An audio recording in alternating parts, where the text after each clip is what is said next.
Okay, hello everyone. Welcome back to the Cartoon Soup Podcast. I'm Margo. I'm here with Mal, and today we're talking about our best and worst media of 2025. So let's go ahead and get started. Mal, you go first this time. I go first. Okay, so we're doing worst first. Oh, if we're doing worst first, then I should go first. You're right. Okay. So, which one should I talk about first? Okay, let's start with the quick one.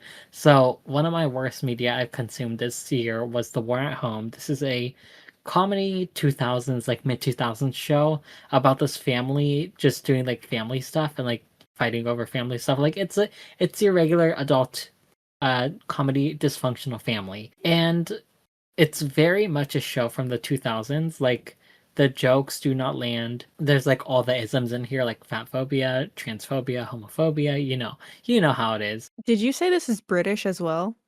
No, this is an American show. American. Oh. Yeah. So the main family is Jewish, I believe. But they're also they're also kind of racist. Like in the show, the daughter character ends up dating a black boy, and the father is like really racist towards him and his family. And it was not it. So some of y'all may be wondering, Marco, why did you watch this? And that's because when I was scrolling through YouTube one day, I saw this compilation video of this character called Kenny, who's like this gay teen. And the compilation was really funny. I found it really great. Like every scene Kenny is in is pretty much great for the most part. I think Kenny is the only good thing about this show. So I would not recommend this show. I would just, if you really want to see Kenny, I would just recommend watching like a 2 hour compilation video. I know there's one up on YouTube of just all the Kenny scenes, because that pretty much is the best part of the show, and it's not even that amazing at the end of the day. I just found it personally very relatable. Like it hit home for me personally, but also at the same time, like it's not worth the racism, the unfunniness, the everything is. It's not really worth it. Just watch like the 10 or 2 hour compilation. You get to decide. Yeah, that's my first worst. I like how I guess you never told me where it was from, but for some reason I just pictured British people doing this, and I don't know why.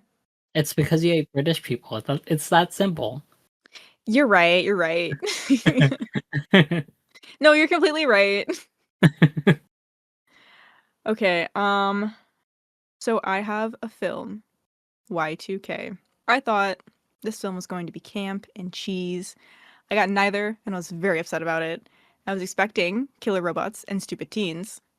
I did get that, but not in the way I wanted it. This film, believe it or not, explores a what if of Y2K.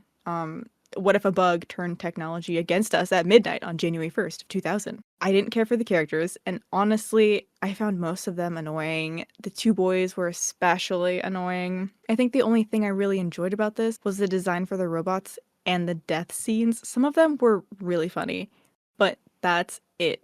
I was expecting a lot from this because there's a lot to work with in regard to the Y2K scare. And this was an A24 film, and no company is perfect, but I do have a level of expectation for an A24 film, and this completely missed the mark. I'm not even gonna necessarily say it's bad, although I do kind of think it is bad.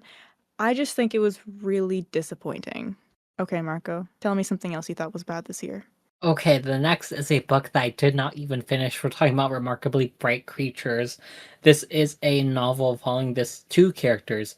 One of them is an older lady whose son went missing like a long time ago, and another character is this man child who's like in his 30s who just got broken up with his girlfriend and ends up having to like move to another state because he wants to find his father who he never knew. And we follow these two characters as their lives interconnect. So this book was boring. And I try not to say that about books because I think people a lot of times say that in books in general are boring, which I don't personally agree with, but this was so boring. It took forever for the plot to take place. Like there were so many chapters in this book, and this book is like 350 pages long. There were so many chapters and like pages of this book that did not need to be there and that were just filler and fluff. Not only that, I personally didn't hate the grandma, the older character. I personally didn't hate her. I thought she was okay, but the fucking man was such a man child, and he was so annoying, and I hated him so much.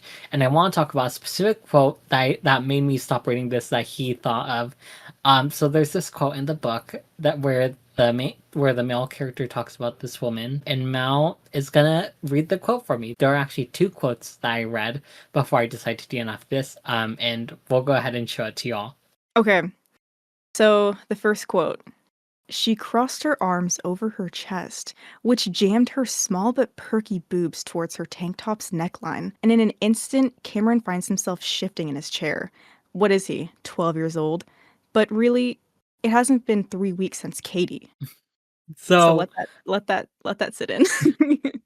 So this was very like here's the thing, the author is a woman, I believe, but this felt like such man writing woman vibes. Also, like the physics, not the physics. I'm trying to think Physics. the reality of how this would work does not make sense according to Mao. Yes, as someone with I have small breasts, okay? Because I was genuinely thinking about this. So the tank top would have to be pretty low cut, and she would have to, if she actually does have small breasts, okay? And I know that straight men have a different idea of what small breasts mean, but if we're talking actual small breasts, she would have to be actively pushing them together in order to sort of create cleavage, okay? That this I was absolutely shocked when he said that a woman wrote this. Okay, second quote. She's hot. Easily the most attractive he's seen since So Well Bay. Somehow, her furious expression makes her even hotter. So overall, just gross. But yeah, it was boring. It was getting nowhere. Also, I feel like okay, spoilers. But in the story, the older character, the older woman character, has a missing son. I think what the author was trying to do was to make the male character her missing son, but I feel like that was so obvious. And I'm not, here's the thing, I don't know if this author was just trying to use this as like a red herring, but to me it felt obvious that they were supposed to be related. I'm really hoping that was supposed to be a red herring because if not, I don't think this book would have been that impactful at all. And this book has so many good reviews too, which is crazy. It was so boring. It got nowhere. It was obvious, and it was also sexist. So I DNF'd it. I DNF'd it at 43%. I got pretty far into it, and it was not worth my time. So yeah. Okay, I also have a novel to complain about. Demon Summer by J.J. Buffet. I feel like I've explained this before on this channel. Maybe I haven't. But JJ Buffet is obviously a pen name for a group of people who I guess also have a like a food review blog, and they've also created like short animated films and stuff. AI. I think AI was used during the writing process. Once again, I came for the camp with this story and got nothing but a headache. So, a gaggle of teens fight to save the world after being the ones to put it in danger in the first place. That's sort of the synopsis. The tone was everywhere. There's this early scene, which was sort of the beginning of the downfall of my hopes for this book. Like, the first few chapters were actually pretty solid, and then it just sort of went downhill from there. So, basically, they make they use this book and they make a highly addictive sauce. It's pretty much the jellyfish jelly episode of SpongeBob, but they make this highly addictive sauce. They get super addicted to the sauce. They get their customers addicted to the sauce. Word gets around about the sauce. A bunch of people are coming for the sauce. The customers go crazy when they run out of the sauce. They end up having to close the restaurant, and everyone is like, whoa, this got way out of hand. Let's never do that again. This all happens in a day, by the way. Like, this happens in a day and there's no real fallout. They made a new drug, got addicted to the drug, got over the addiction, and lovingly refer to it as the quote unquote sauce fiasco later on. It was so fucking insane to me that they could have like an intense scene like that and be like, whoa, that was weird. Okay, there's also so many other scenes where they're having such a tense moment, and then 2 sentences later, it's like it never happened. It is absolutely jarring.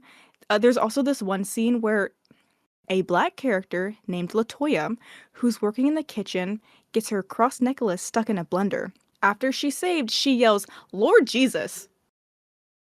This whole scene felt racially charged. And then there's this ridiculous scene near the end. Our final three split up to find ingredients for a potion. Two of them get their ingredients early and decide to just take a nap.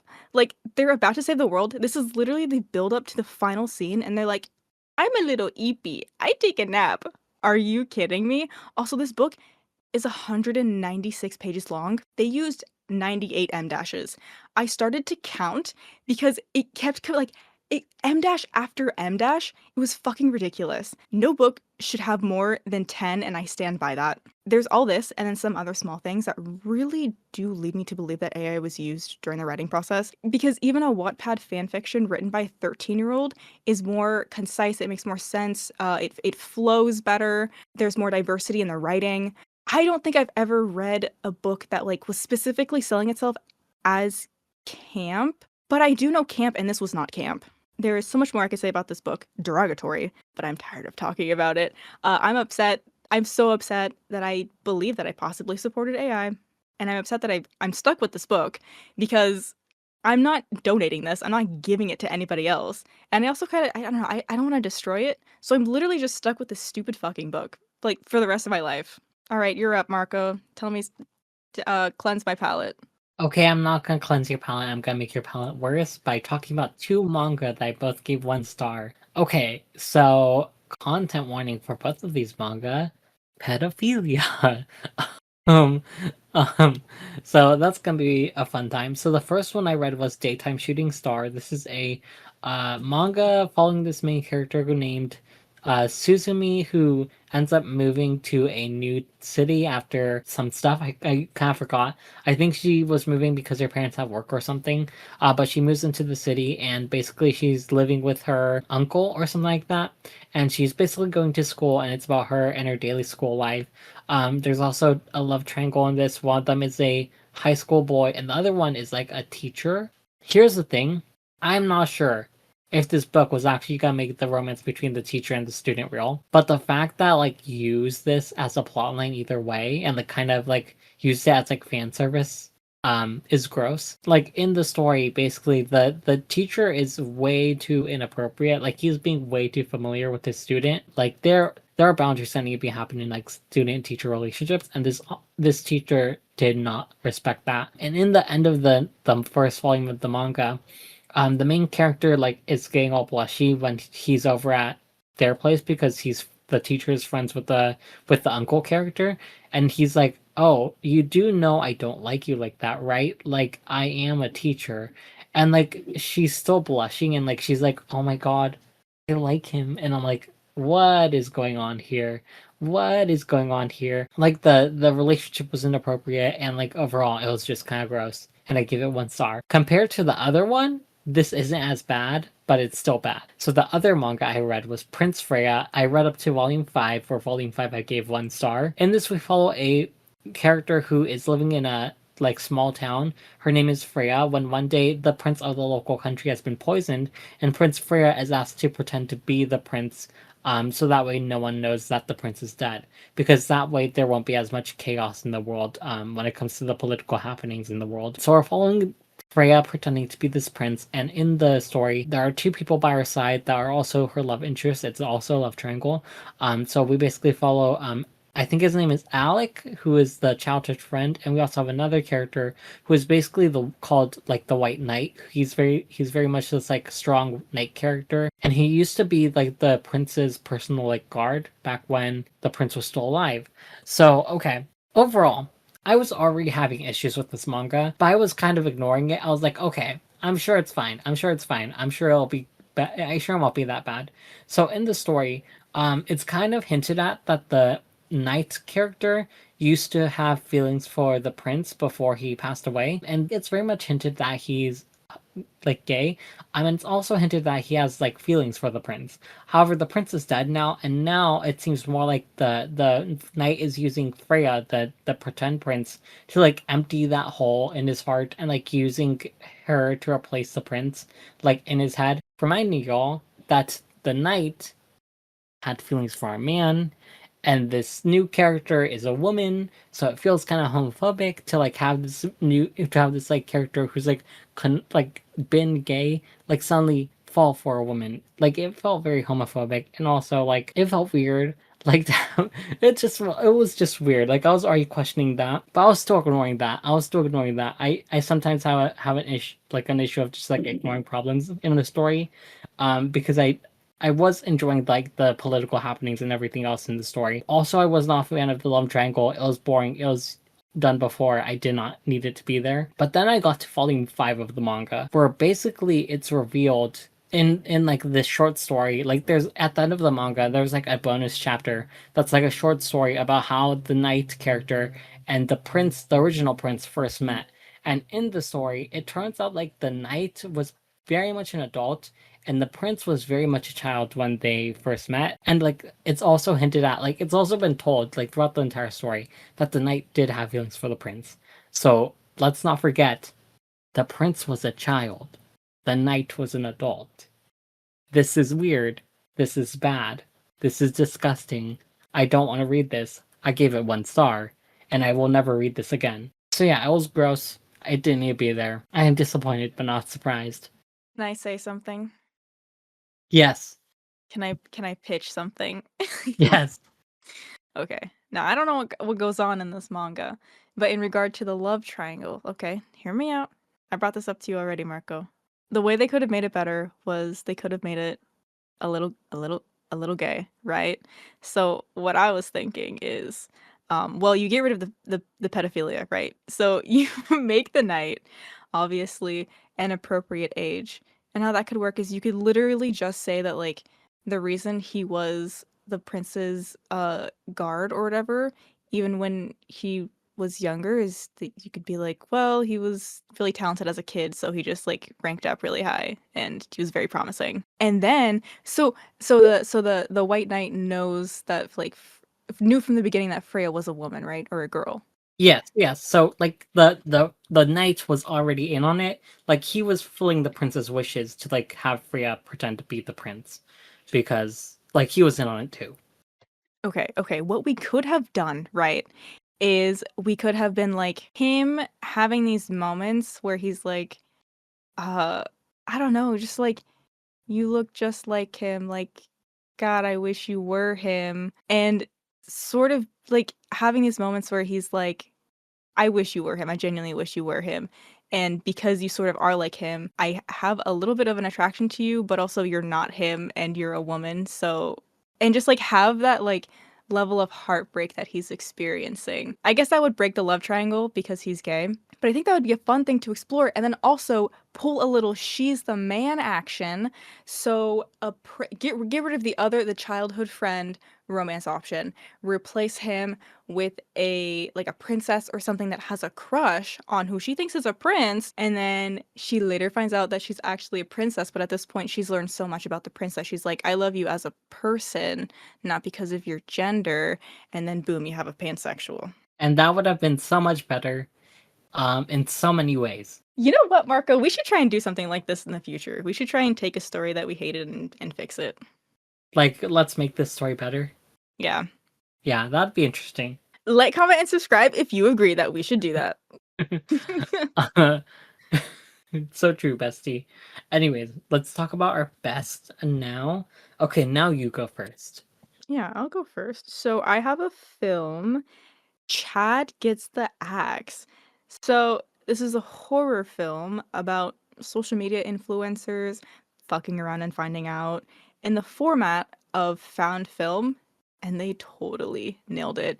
It is formatted kind of like we're watching screen recordings. For the most part, it looks like we're watching a live stream, but then we'll see one of the characters switching from their streaming app to another app. In the beginning, we get to see one of the characters' laptop screens and like what he's doing on it, and we also get to see sort of like their version of, I guess it would be Instagram stories. And I really loved how they formatted that. There's also a live chat going on the screen, and I had to watch this film twice because there'd be times where I'd start focusing too hard on the chat because they absolutely nailed the chat. They did an excellent job of recreating a live stream chat, parasocial, unserious, and antagonistic. It it was so good. The actors also did a great job being a certain genre of influencers. There was even a redemption arc for one of them. It was a little too late for him, but you know, it was nice to see. I'm not a huge fan of found footage films, but this was fun. It was modern. I think the fact that no one was likable made it even more fun. I wasn't rooting for anyone in particular, even the person who did have that redemption arc. So, I wasn't scared for anyone, and I was just able to freely experience the film. And it had a pretty solid message about social media influencers and their viewers. Okay, Marco, you're up. Okay, so next I'm going to talk about a show that we actually did review, so make sure to check that out. It's called Deep Space Discounts. So this is a animated web series that I absolutely adore. It follows our main character, Imogen, who is forced to work at an alien retail job in space because of a crime they committed. We followed them and some other characters trying to lower their jail sentence by working at the store. We also did do a full review of this, like I mentioned before, check it out. There is a romance in this story that I absolutely adore. Imogen has been having like this feelings for a V. It's kind of like hinted at in the first season. There's gonna be another season now. I'm sure that they're gonna have a romance. I know they are. But I just love their romance so much, especially in episode 4, where like Imogen and V are like having a break, and V has this talk to talk with Imogen about how Imogen like really needs to relax and like stop stressing themselves out. It was like really sweet, and like at the end of the episode, there's this thing where like V says, "I don't need breaks from you," and I love that scene so much. It was so good. I loved it. Like, God, it was amazing. I live for the romance. This story also has a trope which I love, which is basically space capitalism. Basically, aliens have to deal with capitalism too, just like humans do. The show is mostly snippets of characters and their daily lives, but it seems like the next season will have some more plot, which I know I'll end up loving. It's an amazing series, and I'm excited where it goes in the future. So be sure to check it out. Right, so I got a music album next. It is Ego Death at a Bachelorette Party by Hayley Williams. Hayley Williams' third solo album. I was a little late to the party on this one. It came out in like I think August, but I didn't know about it until literally the beginning of this month. I blame it on the fact that I don't really use social media, but the lateness does not negate the fact that, of course, this was my favorite album released this year. And this made me realize I don't really need Paramore. Like, if they disbanded for like the 10th time, I'd be okay.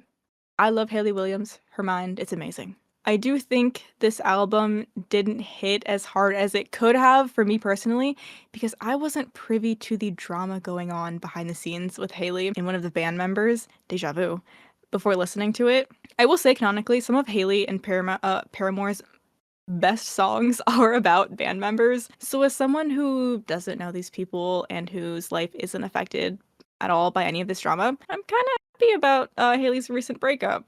My top, gun to my head, my top 3 songs from this album are Kill Me, True Believer, and Good Old Days. Since you're begging me to tell you, Marco, I'll tell you. My top 3 favorite are those. I know you were curious because you've listened to the album. I was being mean because I haven't actually listened to any of the album. Gun to my head, I know you're a huge fan. You have to Okay. repeat those favorites once I actually listen to it. All right, I will. But tell us about one of your next bests. So the next best thing I've read was This Land Is Our Land, a Blue Beetle story. Content warning for racism. This Land Is Our Land is a Blue Beetle graphic novel following Jaime Reyes as he lives near the south border of the U.S. while he gains his powers, and then there is an ongoing battle over immigration. I really like stories where we first get to see the superheroes gaining their powers and deciding to be superheroes. In this story, Jaime is at first hesitant to use his powers since he can't control them, and they often cause violence to occur. I also like that his powers are being mixed in with the fight over immigration at the same time, and I like how it all leads up to the aliens coming to Earth, and taking advantage of the chaos currently going on. I will mention, there's this one character that I hate. He's like this character who falls for the conservative pipeline, and I'm just like, I don't care enough about him. But overall, it's a great graphic novel. I think it's a great YA graphic novel. And I loved it, and I just thought it was really nice. All right, I got a book. So, it is Network Effect by Martha Wells. This is the 5th installment in the Murderbot series and the first proper novel. The rest were novellas. And it did not disappoint. I know you, Marco, don't care much for this, but I absolutely love this series, and the novel packed so much into it. So maybe some light spoilers for this novel. The plot is simple, though. Murderbot protects its humans, but shit hits the fan so fast and so spectacularly. And what I really loved, and something that people might hate, maybe, is I had no idea what was actually going on until like 2/3 of the way through. There were so many twists and turns. Once you thought you understood something, some other information would be found, and that absolutely threw away your theory. I absolutely loved it. Previous characters came back. We got new ones that I loved so dearly. We got Arts Humans, a new rogue sec unit, and a Killware baby. I absolutely loved Murderbot and Art's relationship in this. They are so platonic soulmates, and their progression from allies in a previous novella to friends by the end of this novel was so lovely to see. What I also loved is we got more information about alien relics. It was first introduced in the first novella, and now we got so much more information about them in here. How they affect people and things, as well as more information about the Corporation Rim. I've been wanting more lore dump, and this book gave it to me. It made sense that it would be a book and not a novella because there was a lot packed in here, but I genuinely thoroughly enjoyed it. All right, Marco, give us your last best of 2025. Okay, so the last best thing I read was a manga called God Bless the Mistaken. This is by my favorite manga author of all time.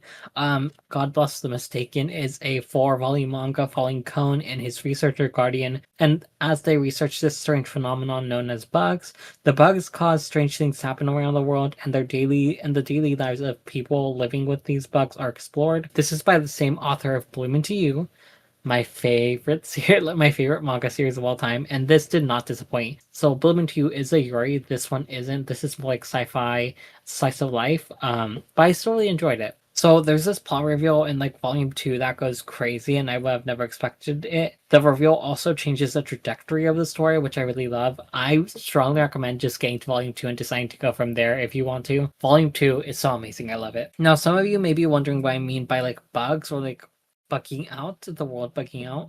Basically, in the first chapter, the bug is that the plants grow really big, so pretty much the whole town they live in is filled with giant trees. There's another bug where whatever you say gets turned into real word bubbles. This story is pretty unique, and the world building is really well done, and it's great. But the bugs can be like so random, and I think that's really great as well. Kon's guardian Kasane is pretty unique of a character because bugs don't affect her at all. It's pretty interesting to see what they do with her character, and I love the plotline of her feeling different from others because she can't bug out. I will say the only thing that disappointed me about the story is that it's clearly trying to be a slice of life story, but I feel like it kind of had so much more going on. I eventually got over it though, and I just had to like change my expectations, but like I ended up really loving it. Anyways, you guys, Ma's doing a heart with her fingers. That's our best and worst of 2025. Our social medias are on the description. We have a gaming channel. Check that out. And that's it. Goodbye. Don't let your brains become soup. Don't make fun of me. I like how you're so like quick to end. Like, don't like birds. Nope. Am I? It's like someone's putting a gun to your head, and it's like, say it.